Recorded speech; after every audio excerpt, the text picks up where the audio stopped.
Okay, what's up, folks? Don Bernard Jr. here. Um, Something I thought about this morning um, is this idea of a test trap, something that happens in the dynamics between men and women um, that I see and that I've experienced is something what you could call as a test trap. So, what is a test trap? A test trap is a woman who is testing a man to see what he's made of, and the man failing, failing the test over and over, and wondering why this is happening, why he can't get the girl, so to speak, or why she keeps criticizing him and chastising him, and he doesn't understand why, because he feels like he doesn't deserve it because he's a good guy. This is a guy who is a decent guy. I see this many times with many different guys that I know who are good men, but then for whatever reason, they have women who are treating them poorly. Yes, it's not always the other way around where you have good women and bad guys. You actually do have good guys and women who are not necessarily bad, but they see the loopholes, and so these guys don't realize what they're doing wrong. And so this is why I'm speaking to this topic, because I know a lot of men out there do have this problem. So the test trap. First, to understand it, I think I should give some context. And one of the things you have to understand is women in many ways, and women don't take this, don't be offended when I say this, it's just an analogy, but it's true. Women in many ways are like children. And what I mean by that is, I was a teacher for many years, and I was a sub teacher for many years, for 10 years. I was a full time teacher during that time as well, but I have experience as a sub teacher from preschool to 12th grade.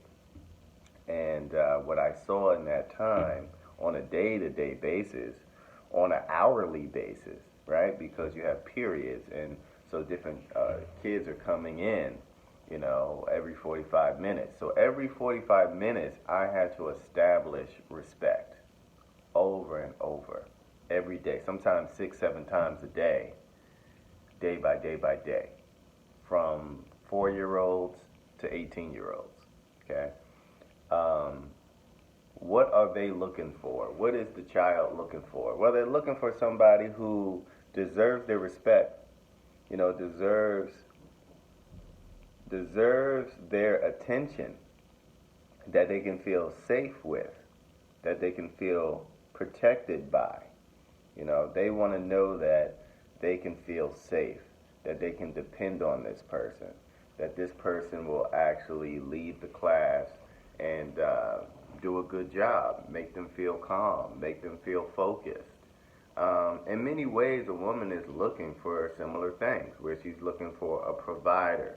She wants to know that if she has a child, she can get out of work and this man will protect her, provide for her, have enough money to provide for the family.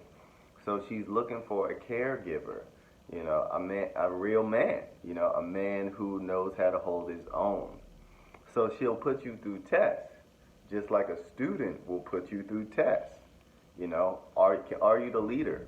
Can you be that guy who can stand up to criticism, like a president?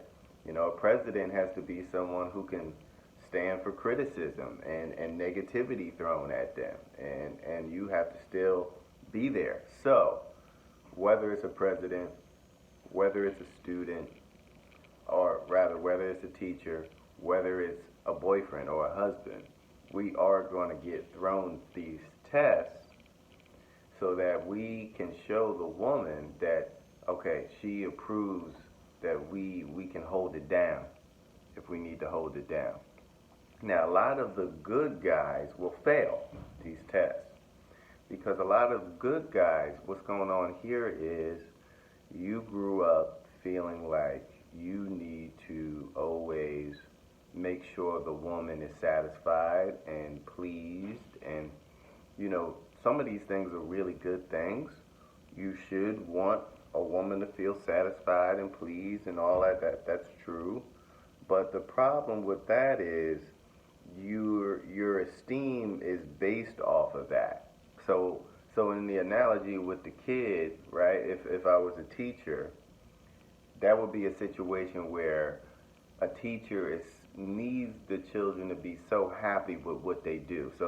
Let's say a teacher says, "Okay, you have homework tonight," and the kids are like, "Oh, homework again? We had homework last night.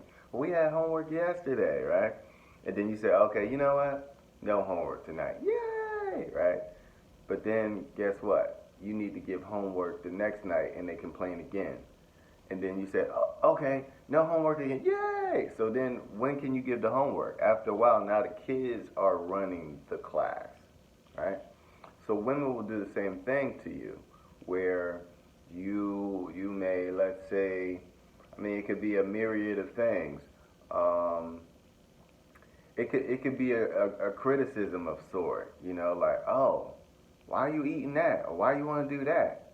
That's what you like to do?" And then you're like, well, yeah, that is what I like to do." "Oh, that's kind of whack. Like, I don't understand why you want to do that." So then you say, "Oh, well, we could do something else then," right? So then you start caving into all of her demands, right? So when you cave into all of her demands, in your mind, you're thinking like, "Oh, but this is a good thing because now I'm actually, giving the woman what she wants." But that's the freaking problem. You're giving her all that she wants, and you're not standing up for yourself at all. And so that is the test trap, right? Not standing up for yourself, always needing her approval before your own needs, putting her before you all the time. But women actually like some pushback. Hmm? They like when you can give them a little bit of distaste or a little bit of, you know, edge. That's why they wind up with the bad guys or the wrong guy. They wind up with the wrong guys because at least the wrong guy will give them parameters. They can't push them but so far. So us nice guys, right? Because I was definitely a nice guy for a long time. And what I learned was me being nice had to do with feeling like I always needed to make sure she was happy before myself. And that was just in general, just making sure people were happy around me, needing their approval, right? But now I don't need anyone's approval. I understand the power of my own self-satisfaction before anyone else's, and that's what has to be understood. Don't need other people's approval of you or what you want to do or how you want to do it. If people perceive it as pushback, fine. But at the end of the day, you just need to be you, right?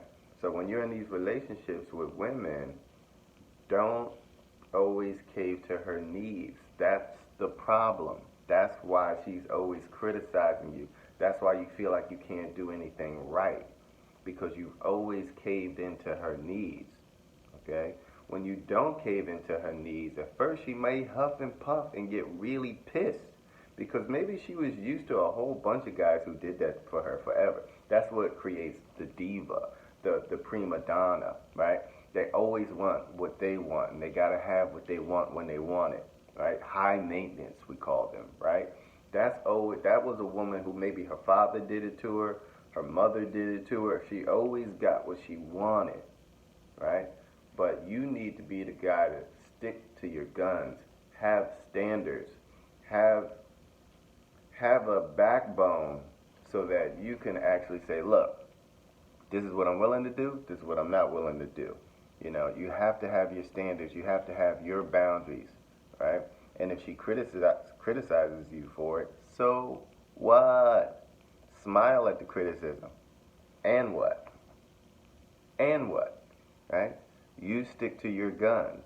And when you do that, even though she may be pissed at first, she's going to really, really get turned on by that. Because that's what women are looking for. They're looking for the president. They're looking for the teacher. They're looking for the provider, the person who doesn't buckle under pressure. Be the man. Be the lead, right? Set the tone, yes? And when you do that, you'll see great changes in your relationship. All right, guys. One love. Be strong. I'm here for you. I'll see you next time. Over and out.